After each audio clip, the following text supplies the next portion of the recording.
নমস্কার, আমার নাম শুভঙ্কর কুণ্ডু। চলে এসেছি নন্দলাল স্কুলের আরও একটি নতুন পডকাস্ট নিয়ে। এবং আজকে আমাদের মধ্যে উপস্থিত হয়েছেন আমাদের অত্যন্ত প্রিয় স্যার দেবজিৎ চ্যাটার্জি মহাশয়। স্যার নমস্কার।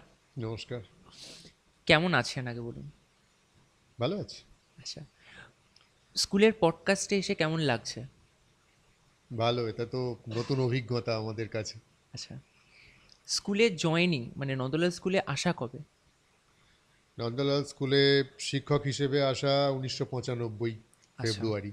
আচ্ছা, আপনার ছোটবেলার স্মৃতি যদি একটু আমাদের সাথে শেয়ার করেন। ছোটবেলা ওই আমাদের স্কুল লাইফ, সময়, কলেজ হ্যাঁ, লাইফ। যেটা হয়, আমরা ওই মাহেশ রামকৃষ্ণ আশ্রমের ছাত্র ছিলুম। আচ্ছা ওখানেই মোটামুটি ক্লাস 5 থেকে 10 পর্যন্ত। তার আগে প্রাথমিক শিক্ষা স্থানীয়ভাবে। আচ্ছা। তো তারপর 11-12 ক্লাস তো এই এই স্কুলেই। স্কুলে, হ্যাঁ। হুম। তো মোটামুটি আশ্রমের যে জীবনটা বিশেষ করে যথেষ্টই মনে রাখার মতো। অনেক মুহূর্ত, অনেক কার্যক্রম, সব কিছুই বন্ধুবান্ধবদের এক অংশের সঙ্গে এখনও একেবারে নিয়মিত যোগাযোগ রয়েছে। সমাজ মাধ্যমে রয়েছে, মাঝে মধ্যে দেখা করে আড্ডাও হয়। আচ্ছা তারপর শ্রীরামপুর কলেজ। আচ্ছা। তখনকার সময়ে ইংরাজি অনার্স অনেক কম সংখ্যক কলেজে পাওয়া যেত। হুম। তো সেই হিসেবে আমাদের কাছাকাছির মধ্যে অবশ্যই শ্রীরামপুর কলেজ ছিল একটা উল্লেখযোগ্য জায়গা। তারপর মাস্টার্সে ক্যালকাটা ইউনিভার্সিটি। আচ্ছা, আমরা তো জানি আপনি অসাধারণ গান গান। তো সেরকম কিছু নয়। না না না, গান শেখাটা কবে থেকে? গান শেখা বলতে ওই রকমভাবে কিছু হয়নি, মানে পরবর্তীকালে বড় হয়ে বা বিষয়টা ভালো করে বুঝতে পেরেছি যে সত্যি সত্যি যে ধরনের, মানে ইন্টেন্সিভ ট্রেনিংই বলা হোক বা এক্সটেন্সিভ ট্রেনিংই বলা হোক, যেটা হলে পরে সত্যি ঠিকমতো একটা বিষয়টার ওপর দখল আসে, সেভাবে তো হয়নি। তবে গান শুনতে ভীষণ ভালো লাগতো, আজও লাগে। এবং কোথাও কোনো কিছু জানতে পারার সুযোগ থাকলে গান সম্পর্কে, হ্যাঁ, সেগুলো সব সময়ই টানে। আচ্ছা, অবসর সময় কি করতে ভালোবাসেন? অবসর অবশ্যই বই পড়ার ব্যাপারটা আছে, বিভিন্ন জিনিস দেখা আজকাল তো বেড়েছে।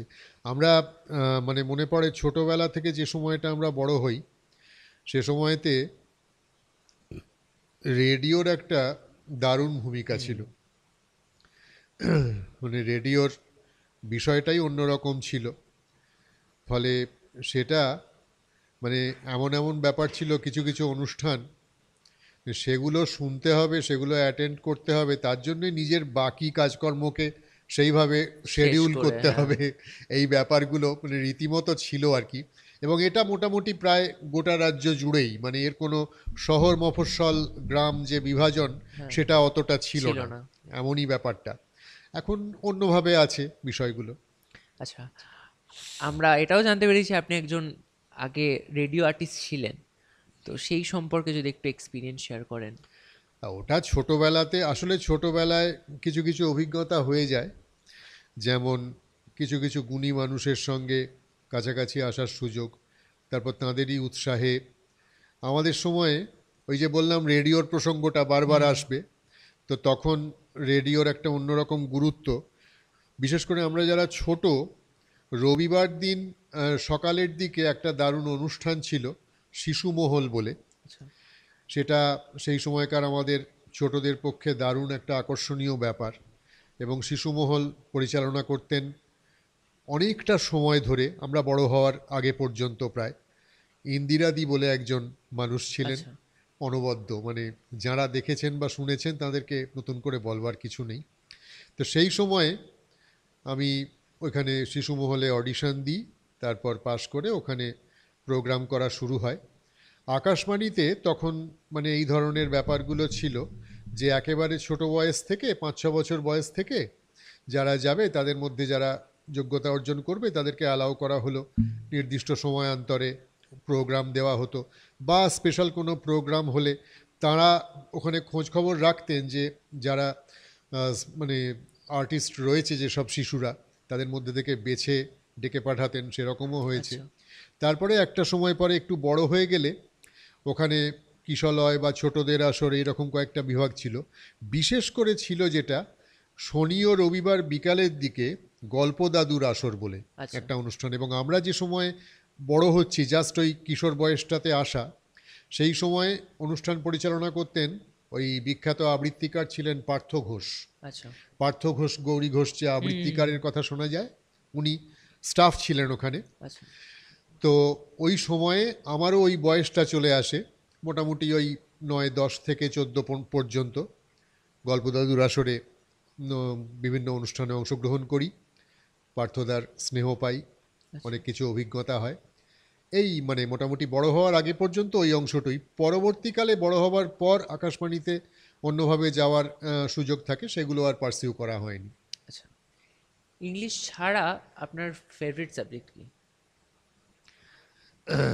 ফেভারিট সাবজেক্ট বলতে তো অবশ্যই হিস্ট্রি। আচ্ছা। হিস্ট্রির মজার ব্যাপার হচ্ছে যে হিস্ট্রি বলতে আহ, দুর্ভাগ্যজনকভাবে আমরা স্কুল কলেজের পাঠ্যক্রমে যেটা বুঝে থাকি ওটা তো একেবারেই কিছু নয়। হুম। সবচেয়ে বড় কথা যেটা জীবন শেখায়, যে প্রত্যেকটা বিষয়, তোমার অন্য কোনো বিষয় ফেভারিট হতেই পারে, হুম। প্রত্যেকটা বিষয়ে মানুষ অনেক দূরে গিয়েছে, অনেক গভীরে চর্চা করেছে, অনেক কিছু আমরা জানি। মজা হচ্ছে শুধুমাত্র সমাজবিজ্ঞান সংক্রান্ত বিষয়গুলোতেই নয়, অন্যান্য সমস্ত বিষয়ে মানুষের এই যে চর্চার যে পরম্পরা, সেখানেও পরপর বিভিন্ন ধাপে মানুষ যে যে অধ্যায়গুলো পেরিয়ে এসেছে, সেগুলোও সেই সংক্রান্ত ওই বিষয়ের, সেটা বিজ্ঞান হোক অন্য কিছুর হোক, একটা ইতিহাস, ইতিহাস। অত্যন্ত গুরুত্বপূর্ণ অংশ, যেটাকে বাদ দিয়ে পরবর্তী অংশের বা ভবিষ্যৎকালের স্টাডিটা, পর্যবেক্ষণটা সম্ভব নয়। সম্ভব নয়। তো ইতিহাস আসলে ওই ইনক্লুসিভ অর্থে কি, এটা বুঝতে পারার পর থেকে অনেকটা বড় হয়ে ইতিহাসটাকে আরও ফ্যাসিনেটিং লাগে। আচ্ছা, আপনি তো এই স্কুলের প্রাক্তন ছাত্র, 11-12 আপনি এখানে পড়েছেন এবং এই স্কুলেরই এখন বর্তমানে শিক্ষক। কেমন লাগে? কেমন লাগে বলতে, একেবারে শুরুর সময়টা একটু অন্যরকম।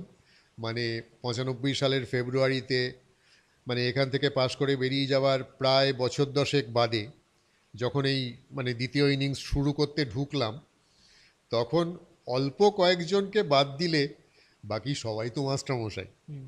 হ্যাঁ, তো সেটা স্টাফ রুমে এই টিচিং ক্যাপাসিটিতে বসার পক্ষে খুব একটা স্বস্তিদায়ক অন্তত তখনকার সময়ে ছিল না। সব সময় একটা সচেতন থাকার ব্যাপার, যে কোথাও কিছু এমন না বলে ফেলি বা করে ফেলি আমার হ্যাঁ। স্যারেরা।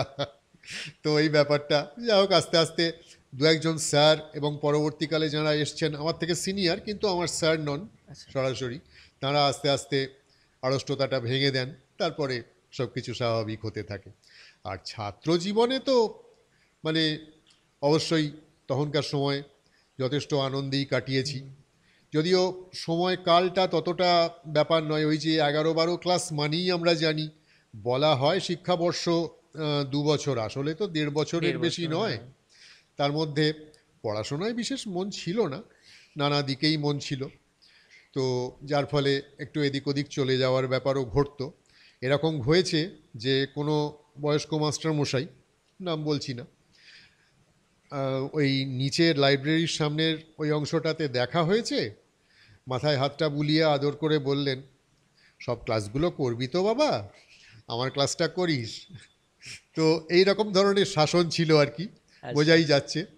তো তার মধ্যে যেটুকু যা, তারপরে সাংস্কৃতিক কর্মকাণ্ড, আমরা এইসব নিয়ে হইচই করতাম নানা রকম, ভালোই কেটেছে।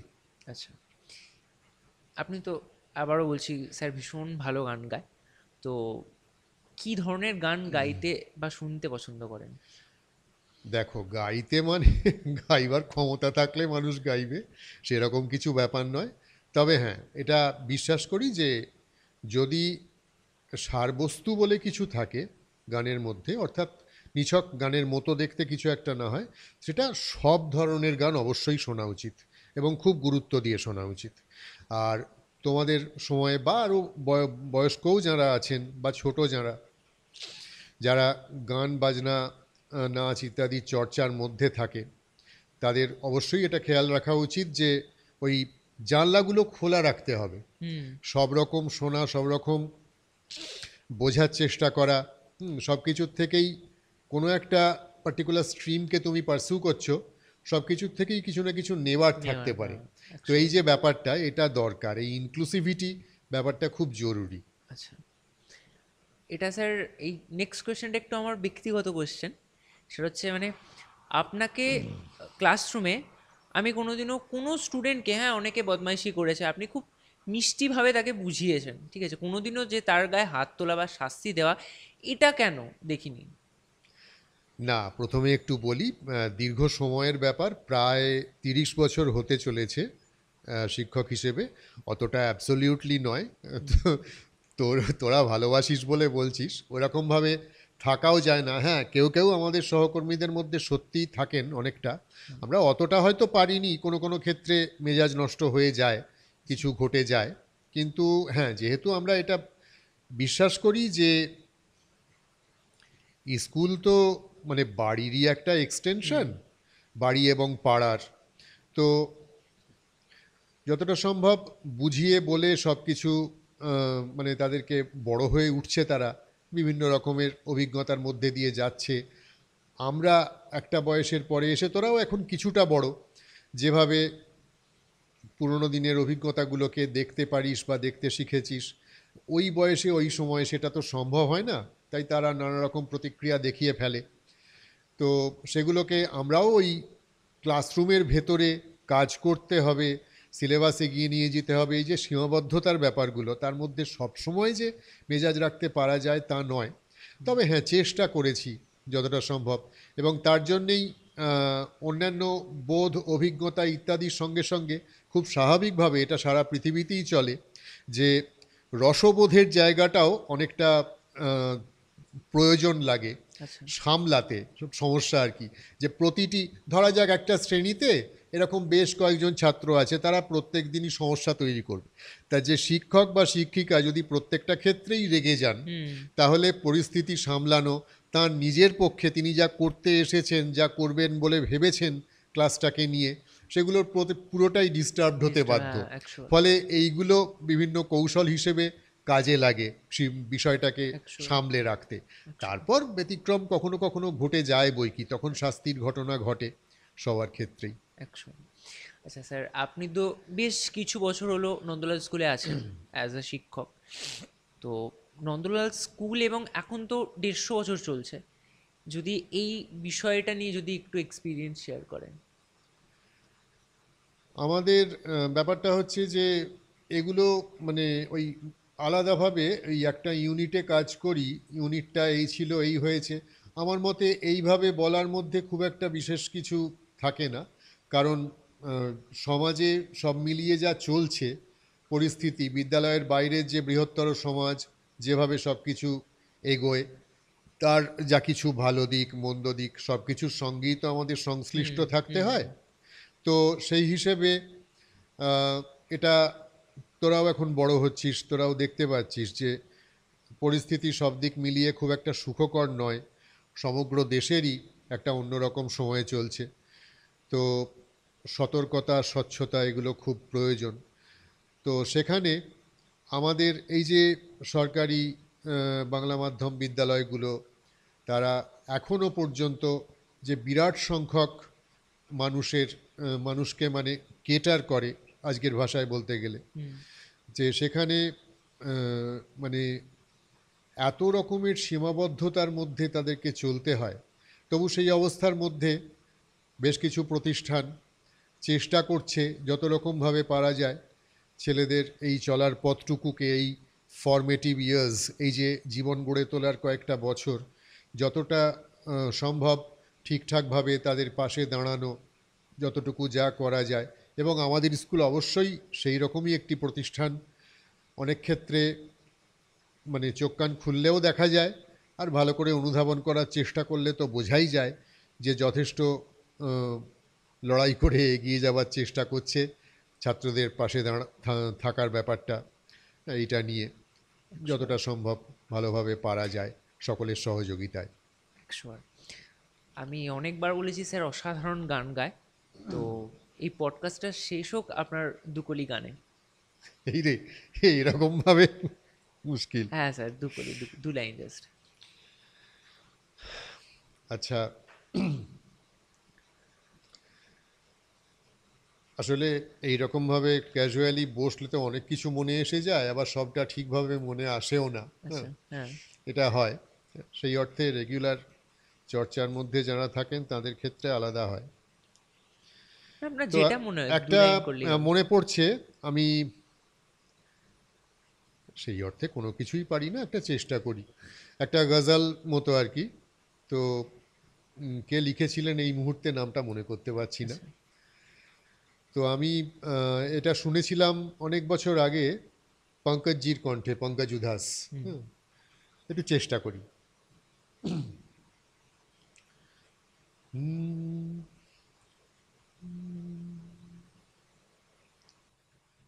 रूह आवारा न भटके ये किसी की खातिर।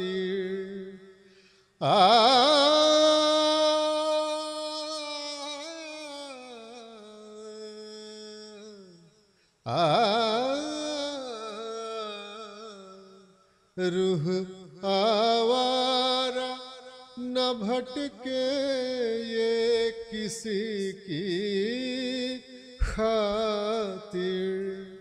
सारे रिश्तों को भुलाने के लिए जिंदा हूँ। कर्ज मिट्टी की चुकाने के लिए जिंदा हूँ। खुद की खातिर न जमाने के लिए जिंदा